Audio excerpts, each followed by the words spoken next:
Monsieur Frédéric Ancel, Monsieur Pierre Mathiot, Mesdames et Messieurs les élus et responsables politiques, Monsieur le rabbin des Hauts-de-France, Mesdames et Messieurs en vos grades et qualités, mes chers amis.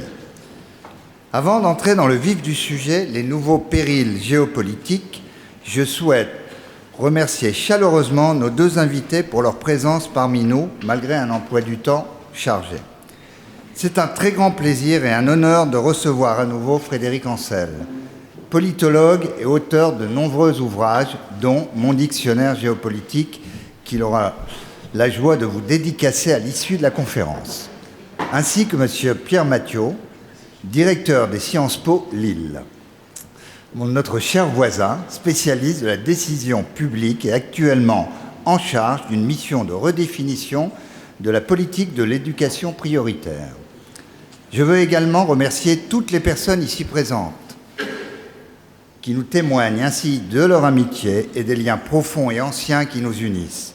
C'est toujours pour moi une grande joie de vous voir tous réunis pour assister à nos conférences dans cette synagogue où bat si fort le cœur de la communauté juive de Lille. Je me répète, mais être assis ensemble est un signe de paix, de shalom.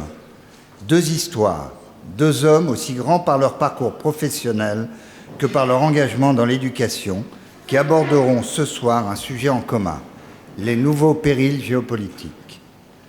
Le mot géopolitique est souvent utilisé afin d'évoquer toutes sortes de rivalités internationales pour des ressources, des frontières, du pouvoir ou même des résultats sportifs.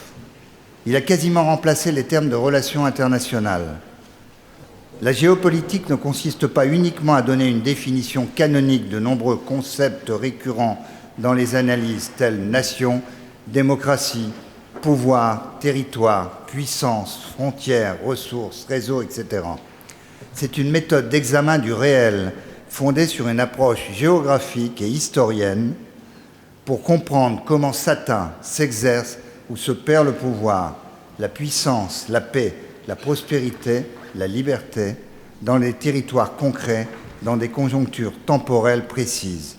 Elle repose donc sur la description de nombreux exemples, sur la comparaison entre ce qui rapproche divers cas et ce qui les différencie, de manière à pouvoir observer la suite des événements, la fin des batailles, le dénouement des stratégies qui se déroulent sous nos yeux. La géopolitique n'est donc pas une science, mais bien une discipline. Et qui mieux que nos deux invités ce soir peuvent nous aider à comprendre celle-ci. Il faut avoir leur expertise pour maîtriser à ce point le cours du monde et faire de la géopolitique une discipline simple et séduisante, même si le terme abordé ce soir semble pessimiste.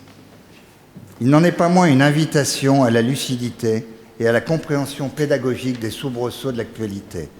Mais comment ne pas céder à l'affolement du monde face au bouleversement que ce nouveau siècle doit affronter? Nos deux conférenciers nous aideront à comprendre d'une manière claire et pertinente les menaces et défis du monde actuel, d'appréhender les tensions d'aujourd'hui et pourquoi pas de nous rassurer en nous indiquant les solutions qui s'ouvrent à nous pour y faire face. Merci.